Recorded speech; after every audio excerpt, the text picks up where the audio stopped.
Have you ever wondered, what does a data analyst do? Well, today we'll tackle that topic here on ArtScience.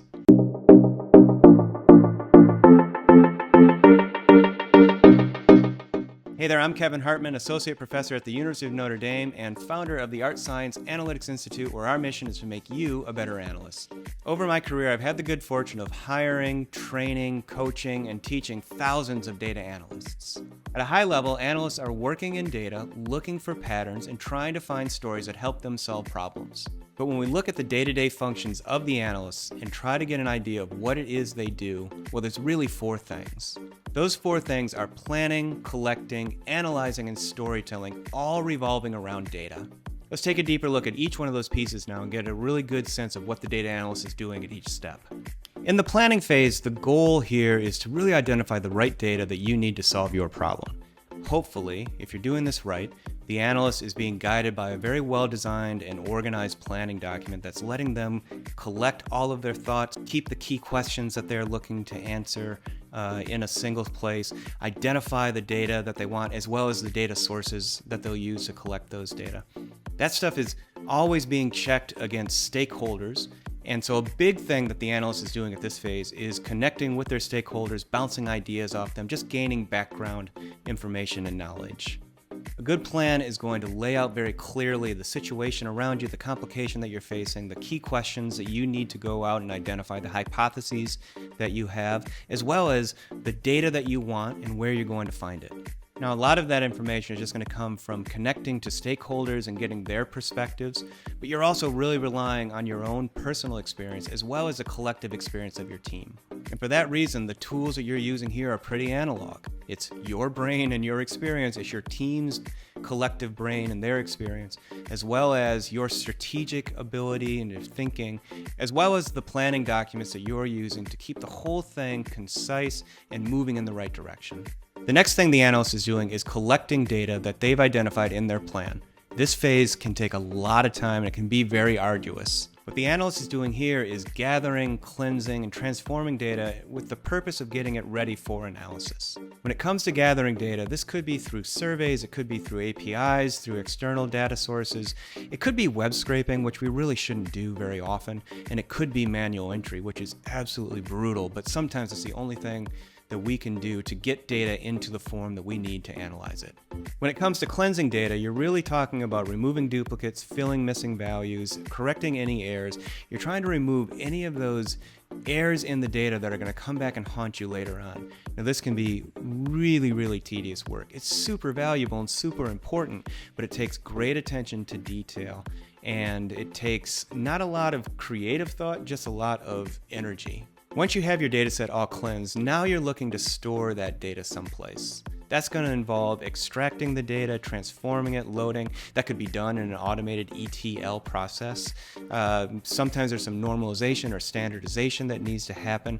Really, again, you're really looking to get that data all set up for analysis. The tools that we're going to use here, look, if this data is manageable, or to the extent that it is manageable, we're going to use spreadsheets as much as we can because they're just so easy to use. But if our data is getting more sophisticated or complicated or larger, Excel has a limit of a little over 1 million rows.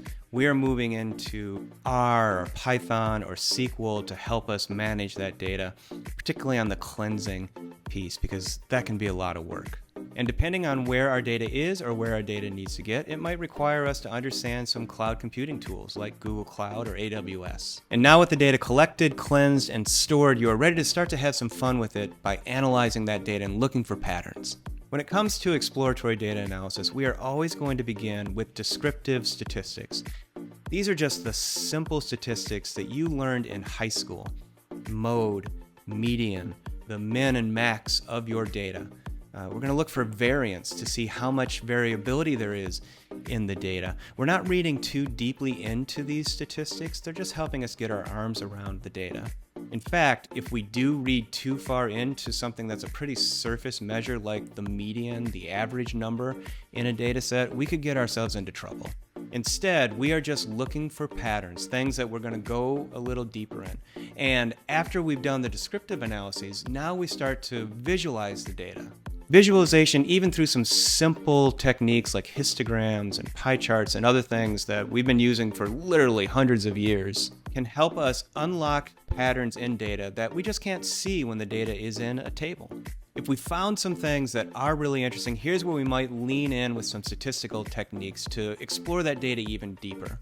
We'll develop some hypotheses, and then we'll want to test those through techniques like looking for correlation or running regression analyses. Depending on the questions that we're looking to answer, and particularly if those questions are things about future behaviors of data, we're going to build some models. We're going to do that through linear regression, using techniques like decision trees or clustering analyses, whatever it is we need to answer the questions that we're looking to answer. Tools here, we lean very heavily on spreadsheets, right? Because they just are so easy to use and so accessible, and they're pretty powerful. But when we need to go a little deeper and look for bigger, broader patterns in the data, here's where visualization tools like Tableau or Power BI become so important for us. And then, depending on the size of the data, the complexity of the data, we might even use R or Python to visualize those data in some way. When it comes to statistical analyses, here's where we're using R or Python to do those really deep statistical techniques on the data. It's important to take a moment and just reflect on how much this part of what a data analyst does, the analyzing part, is being affected by AI and machine learning. There are so many tools that are designed to help analysts now move more data, move it more quickly and more efficiently using AI or machine learning. AI and machine learning is also allowing analysts to just find more patterns because it works with more data than we could use before AI. It also can make some of the more sophisticated tools that analysts use more accessible. I tell every analyst that I work with to really lean into AI, to understand it, to know its power, to understand its limitations as well. I know a lot of analysts are out there wary of AI and wondering, is it going to replace the data analyst or take their job? The advice that I like to give is, if you're a data analyst, AI is not going to take your job. But analysts who know AI better than you just might. Fourth thing that data analysts do is data storytelling. Here you are looking to communicate the results of all your hard work to your stakeholders.